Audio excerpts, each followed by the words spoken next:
상당부 지금 올해 23명을 구술 인터뷰를 했습니다. 그래가지고 사실 뭐 총장님 주 관심사하고 4개는 계획으로 저희들이 진행하고 있습니다. 그래서 오늘 이 발전 그런 측면에서 굉장히 중요한 발전이 아닌가 생각합니다. 그래서 흔히 말하는 한국형 엘리트 구술 사업인데 엘리트 구술이 어떤지 저희도 모르고 출발했습니다만은 이런 기회를 통해서 좀 더 그에 대한 정확한 그런 이해를 좀 모색하고자 합니다. 주제는 인물연구와 구술사라는 제목을 가지고 우리 학교에서는 정당 선생님 발제가 됐습니다.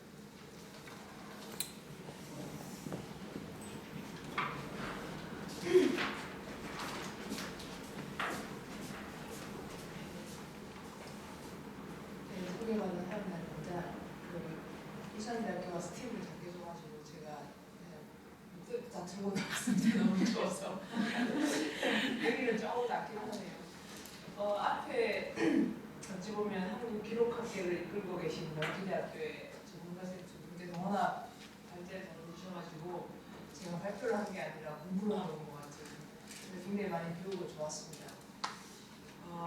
두 분이 최신 논리들을 많이 이제 소개해 주시고 이 기록학도 이렇게 되고 있다라는 걸 배웠는데 저는 그렇게 최신 논리는 아니고요. 근데 한국에서는 논리된 바가 별로 실제로 구술을 많이 되고 있지만 논리된 바가 없는 주제이긴 합니다. 엘리트 구술이라는 말을 지금은 사실 쓰고 있는데 제 기억으로는 제가 처음 쓴 것 같아요. 제가 구술사 하면서 왜냐하면 역사 자체가 구술사가 비트로트 역사라는 걸 하면서 이제 시작했는데 한국에서는 국가에서 예산을 쓰기 시작하면서 계속 기관장들이 유명하고 내가 아는 사람들이라 이렇게 되니까 점점 이 사람들을 하는 거예요. 근데 그런 데서 생기는 여러 가지 고민들이 있다 보니까 그걸 일반 구술하고는 다른 어떤 방법으로 문제의식을 가지고 좀 키워야 되겠다 그런 생각을 해서 엘리트 구술을 하는 방법론이나 문제의식 같은 걸 정리를 해보자 하고 시작했는데 지금 제가 나눠드릴 이 발제문은 발표를 한 건 아닌데 그냥 이제 처음에 고민을 하면서 좀 써봤던 글인데 기회가 되면 좀 잘 보완을 해서 그 발표를 해보고 싶은데 그야말로 한국형 엘리트 구술이라는 것을 고민해봐야 되지 않나 그런 연장선에서 제가 이제 정리를 한 것이고요. 구술사가 뭔지는 여기 계신 분들이 대부분 다 잘 아실 겁니다. 자세히 설명은 안 드리겠습니다만 음성이라든지 영상 매체 그러니까 경험과 기억이라고 하고 개인이 가지고 있는 거고요. 가까운 과거도 살아있는 사람이 자기가 경험하고 기억하는 걸 말하는 것이니까 그리고 여러 사람들이 그러니까 집단지성 얘기하는 것처럼 집합적으로 구술이 모이기 때문에 어떤 그것이 이제 또 하나의 새로운 어떤 접근을 가능하게 그러니까 아산에서 만약에 아산과 관련된 주제를 한다면 전혀 새로운 집합적인 어떤 역사적인 자료를 모을 수 있는 거죠. 그런 연구 분야이자 방법론입니다. 그래서 보통 구술사라고 하면 구술의 체록 작업이나 그것에 관련해서 생산된 어떤 자료, 아카이브도 구술사라고 하고요. 그것을 분석하거나 해석하거나 하는 연구들도 구술사라고 합니다. 구술 자료라고 하는 것은 그런 구술사 작업을 하는 과정에서 수집된 자료 전부니까 여기 아까 통합형에서 나오는 모든 게 다 구술사가 될 수 있습니다.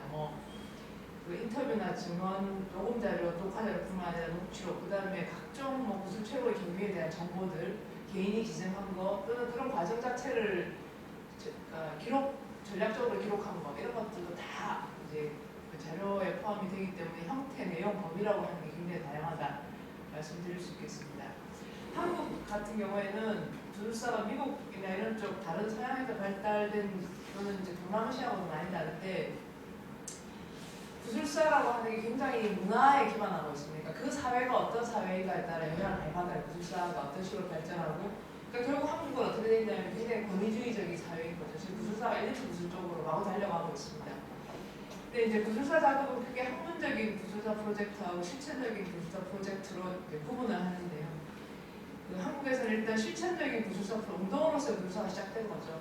그 기록을 가지고 있지 않은 그런 어떤 사람들의 이야기를 피해자의 체험을 두고 기록하는 운동으로서의 실천적인 구술사 프로젝트가 이루어졌고 그 뒤에 학문적인 구술사가 활성화되었는데 이것도 기본적으로는 역사가 없는 사람들 그런 소수자 이야기나 보통 사람들 이런 기록을 통해서 연구하는 분야로 출발했지만 최근에는 국가기록원이라든지 한국각중앙연구원 등을 중심으로 각 분야의 엘리트들에 대한 구술 투구가 아주 활발하게 이루어지고 있습니다. 다른 그와 좀 별개로 지금 구술 작업을 다양한 방식의 교육 콘텐츠로 활용하고 하거나 체험 방식으로 활용하거나 하는 방면으로 진화를 하고 있습니다. 한국 엘리트 구술의 현황은 그 양적으로는 제가 쭉 통계를 하지 않았지만 상황을 좀 설명을 할 수 있는 자료를 소개해 드릴 건데요. 일반적으로 구술사는 역사 없는 사람들의 역사적인 방법이다 이렇게 얘기를 하고 인정받아 왔습니다. 그러면서 역사의 민주화, 그러니까 어떤 지배적이거나 주류적인 사실 자기 경험이나 기억을 남기지 못하는 사람들이 자기의 아주 또는 그런 어떤 정치적인 문제가 아니라도 개인의 독특한 경험이라든가 주관적인 경험 그런 것들조차도 어떻게 역사할 것인가 이런 경험 문제 속에서 시작됐지만 한국 같은 경우에는 이제 그런 분야가 하나 있고 지금 기획되고 있는 예를 들어 여공 프로젝트 이런 것들을 기획하는 거예요. 그러니까 지금 이미 살아있고 60대, 70대, 60대도 지금 이루는 70년대 여공들의 집합적인 프로젝트를 제대로 해서 한국의 70년대를 제대로 재현하자 이런 게 대표적인 그런 프로젝트가 될 건데 이런 거하고는 별도로 한국 사회를 이끌어온 엘리트 구술이 진행되고 있습니다. 그래서 여기 지금 가장 제가 사실 그 구술사를 처음 기획했을 때 국사편찬위원회에서 2004년 때 시작했을 때만 해도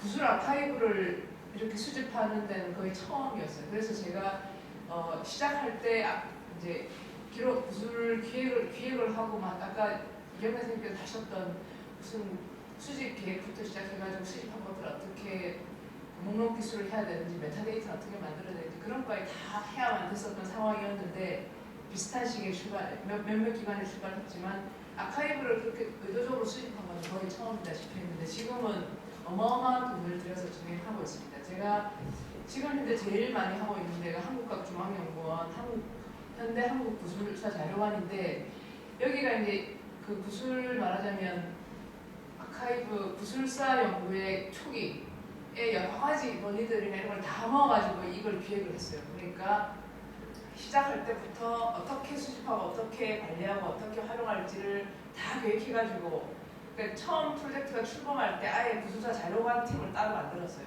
예산을 만들어가지고 이 팀은 구술사를 자료 아카이브를 관리하는 것 자체를 하나의 팀으로 만들고 그 다음에 전체 구술은 몇 가지 주제로 나눴는데 정당 정치 관련된 거, 경제 외교 분야 이거는 아마 아산하고도 관계가 많이 될 겁니다. 그 다음에 민주화와 종교, 군 이렇게 일단은 크게 5개 그 다음에 건국 60주년으로 해서 이거 건국 60주년 정치인 이런 식으로 가는데 보시면 알겠지만 굉장히 다 엘리트들이에요.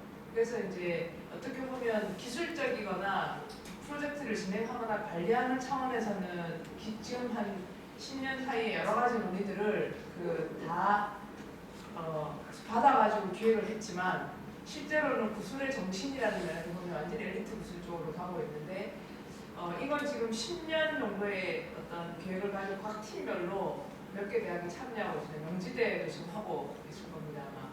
그래서 서울대, 외대 이렇게 해서 몇 개 대학이 각 테마별로 팀을 만들어가지고 하는데 문제는 나중에 그런 얘기가 나오겠습니다만 구술은 굉장히 중요한 게 구술 전문가를 키우는 거예요. 구술을 그냥 막 쌓아놓는 게 중요한 게 아니라 그걸 끊임없이 연구하고 하는 게 아주 중요한데 그러면 어떤 정당 정치 팀에 소속되어 있는 석박사급 연구자들이 한 10년 이 주제를 계속 연구하면 그 사람이 구술사 전문가가 돼야 되는데 그 사람들은 아르바이트는 하지만 연구는 안 하는 지금 상황이 반복되고 있어요. 왜냐하면 너무 힘든 작업이기 때문에 사람이 계속 교체가 돼요. 마치 정보원이 계속 바뀌는 것처럼 이 경험이 축적이 안 된다는 게 지금 내용적으로는 문제가 되고 있는데 역설적으로 이런 지금 웹을 구성하고 어떤 자료를 보관하고 하는 것들은 아주 처음부터 수익적으로 됐기 때문에 굉장히 잘 되고 있습니다. 지금 이거 말고도 그동안 한 10년 사이에 여러 기관이 구술사 작업을 했는데 그 기관들이 지금 아까 이경래 선생님 말씀하셨던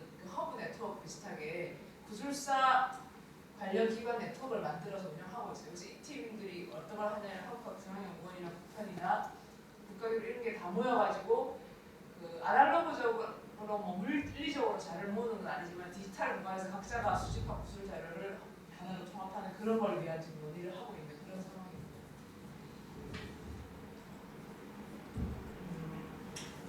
보시면 이제 구술도 아주 체계적으로 일종의 어떤 제도적이거나 자료 수집 정리 아카이브라는 면에서는 많은 진행이 있다는 거 보실 수 있을 거고요. 엘리트 구술과 관련해서 좀 말씀을 드리면 이게 이제 아산 리더십 연구원의 구술 프로젝트가 어떻게 돼야 될 거냐 하는 문제인데 엘리트라고 하는 게 기본적으로 어떤 주도적인 역할을 하는 그룹을 가리키죠. 그러니까 넓은 의미에서 엘리트 구술이라는 게 특정한 수준 이상의 지위를 가졌던 또는 가진 인물들에 대한 구술사 프로젝트입니다. 근데 이제 일단은 뭐 이게 상대적이기도 하고 또 이 사람들은 다른 어떤 사람들에 비해서는 자기 이야기를 하거나 회고록을 쓰거나 자서를 쓰거나 했던 그런 경험들을 가질 가능성이 크고 하기 때문에 한편에서는 엘리트 구술에도 굉장히 비판적입니다. 왜냐하면 원래 구술사라고 하는 것이 나오고 발전된 이유가 역사 없는 사람들의 역사를 남기기 위해서인데 엘리트 구술을 계속하게 되면 역사를 남기는 데서 역시 계급적으로 이미 많은 기록을 가지고 있는 사람들 심지어 구술까지 할 거냐 이렇게 되는 거죠. 그런 면에서 이제 비판을 받고 있지만 한국에서 사실 이런 구술을 계속 하게 되는 이유가 몇 가지 특징이 있는데 이런 엘리트라는 사람들도 굉장히 그러니까 미국 같은 경우에는 아주 비난하는 회고록 이런 게 많이 나오잖아요. 근데 한국에서는 그런 게 잘 안 나오는 이유인 것처럼 자기 얘기를 못 한다는 거죠. 어떤 맥락을 벗어나거나 맥락을 거스르는 발언이나 자기 경험을 전혀 얘기하지 못하는 사회이기 때문에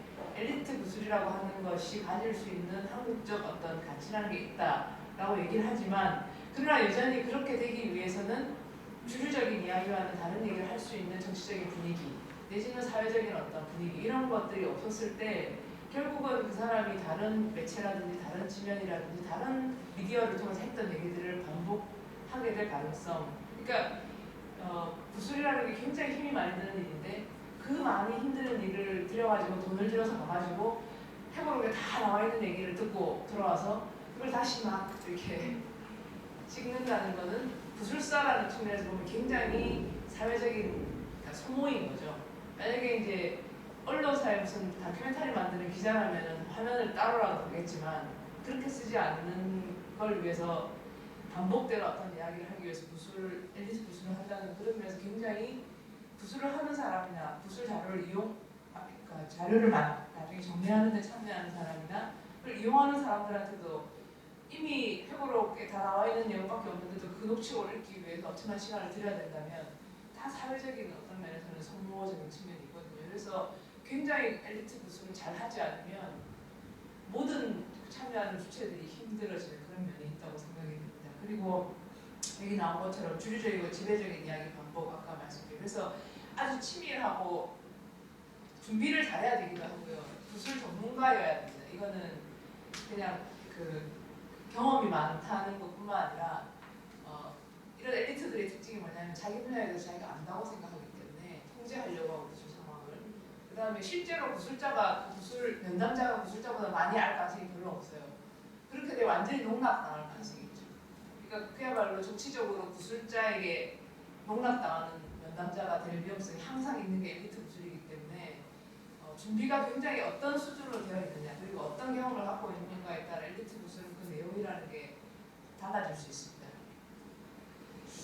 외국 구술의 사례는 아까 좀 나오기도 했는데 이거는 그러니까 구술사 자체는 미국이나 영국이나 이런 데서 많이 했지만 구술사의 발전에 획기적인 어떤 획을 그은 곳은 미국이라고 보고 그 중에서도 대학 같은 데가 유명한 프로그램을 가지고 있는데요. 대학의 도서관이라든지 역사학원의 구술사 프로그램이나 구술학 관련 기관을 보유하고 있고 이건 뭐 헤아릴 수 없을 만큼 많습니다. 대부분 다 하고 있고요. 그 중에서도 가장 대표적인 기관이 이제 콜롬비아 대학에 있는 구술사연구소 오럴 히스토리 리서치 오피스라는 곳인데 이런 곳들은 구술사가 미국은 그 연구자 이런 학자들뿐만 아니라 시민운동가 내지는 저술가 일반 저술가 여러 가지 문화활동하는 사람들이 구술 자료를 활용하고 구술 인터뷰를 하기 때문에 굉장히 광범위한 방식으로 구술이 활용되고 있거든요. 그래서 참여하는 범위가 굉장히 넓습니다. 콜롬비아 대학 같은 경우에는 거의 8,000개 이상의 테이프, 약 10만 페이지 분량의 녹취록 가지고 있고 매년 2,000명의 연구자들이 여기 인터뷰를 보러 와요. 그리고 이것을 활용해서 나온 책이 그러니까 일단 이 구술 아카이브는 조건이 뭐냐면 자료를 열람하고 그게 책이 나오면 보내달라고 해요. 그러니까 그러니까 자기가 소장하고 있는 자료를 근거로 한 참고한 자료니까 박사학위 논문이라든지 이런 것들이 이제 되는 아주 대표적인, 나중에 잠깐 제가 소개를 해드릴 거예요. 따로 영상으로. 그다음에 미국에서 엘리트 구술을 주도하는 거는 대통령 아까 도서관 하셨는데 굉장히 방대합니다. 그 대통령 도서관 자체가 워낙 방대하기 때문에 구술이 아까 기타 자료로 분류됐던데 구술의 관점에서 보면 이 대통령 도서관의 구술 자료는 어마어마해요. 엄청나게 많습니다. 그래서 주로 뭐 대통령과 직간접적으로 관련이 있는 인물들, 그리고 특히 문서로 남겨지기 어려운 정책 결정 과정이라던가 이런 것들에 관한 여러 가지 모든 관련 있는 사람들의 구술을 받아가지고 이제 아카이브로 보유하고 있습니다.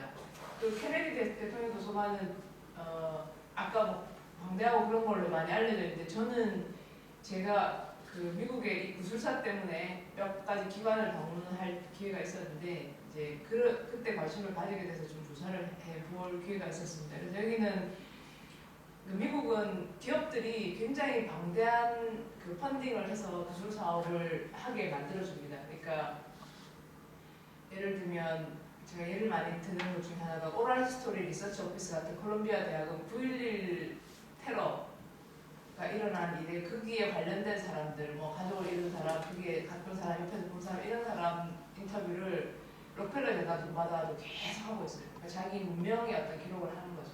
그러니까 그 어떤 그 구술 프로젝트의 스케일이라는 게 굉장히 큽니다. 뭐 이제 우리는 미국처럼 세계를 주도하는 국가는 아니니까 그런 형편은 안 되겠지만 뭔가 각 기관이나 이 라산이 구술사를 기획할 때 그 제한된 조건 안에서도 좀 그림을 그려서 구술 주제를 선정하고 연차별로 이렇게 해나가는 게 좀 필요하다 그런 생각은 들고요.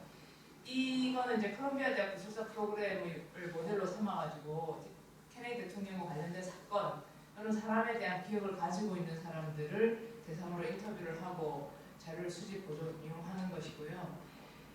4,800만 쪽 분량의 문서를 저장하고 있는데 여기 이제 구술 기록이 포함되어 있습니다. 아까 이 예를 드셨죠. 근데 그 중에 1,084명 이게 2006년 시점입니다.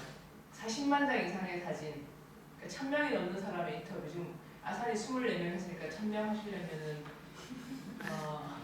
10년, 200년 걸리고 50년 걸려가지고 해야 됩니다. 1,000명 하려면.